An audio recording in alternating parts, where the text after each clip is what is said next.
नमस्कार, आपण पाहत आहात भरारी पथक न्यूज, जिथे बातमी असते थेट, ठाम आणि निर्भीड. पाहूया देश विदेशातील आजच्या ठळक बातम्या. इराणमधील 150 विद्यार्थिनींच्या मृत्यूची चौकशीची मागणी, शाळांवर हल्ल्याचा आरोप, अमेरिकेचा इन्कार, खामेनेईंच्या वारसालाही संपवू, इस्रायलचा इशारा, इराणचे फायटर जेट पाडल्याचा दावा.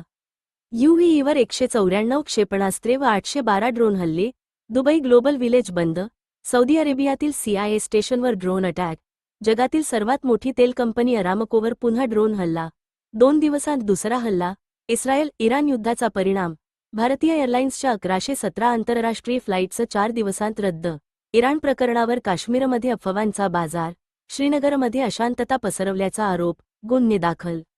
इस्रायल इराण युद्धामुळे जागतिक बाजारात खळबळ, दक्षिण कोरिया 12%, जपान 4% कोसळला, रुपया ऐतिहासिक नीचांकी पातळीवर, डॉलरसमोर 92.05, कच्च्या तेलाच्या दरवाढीचा फटका, पंतप्रधान नरेंद्र मोदींकडून देशवासियांना होळीच्या शुभेच्छा, समृद्धी व यशाच्या शुभेच्छा, देशभर रंगोत्सवाचा उत्साह, शहरागणिक गुलाल उधळत जल्लोष, राज्यसभेसाठी भाजपची दुसरी यादी जाहीर, महाराष्ट्रातून विनोद तावडे व रामदास आठवले उमेदवार.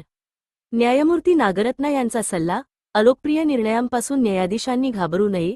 RSS प्रमुख मोहन भागवत गुजरात दौऱ्यावर, स्वामीनारायण मंदिरात दर्शन, संघटनात्मक आढावा, ओडिशात 48 वर्षांनंतर जगन्नाथ मंदिरातील रत्नांची मोजणी, RBIच्या देखरेखीखाली प्रक्रिया, सेमीफायनलपूर्वी भारतीय खेळाडू सिद्धिविनायक मंदिरात, विजयासाठी प्रार्थना.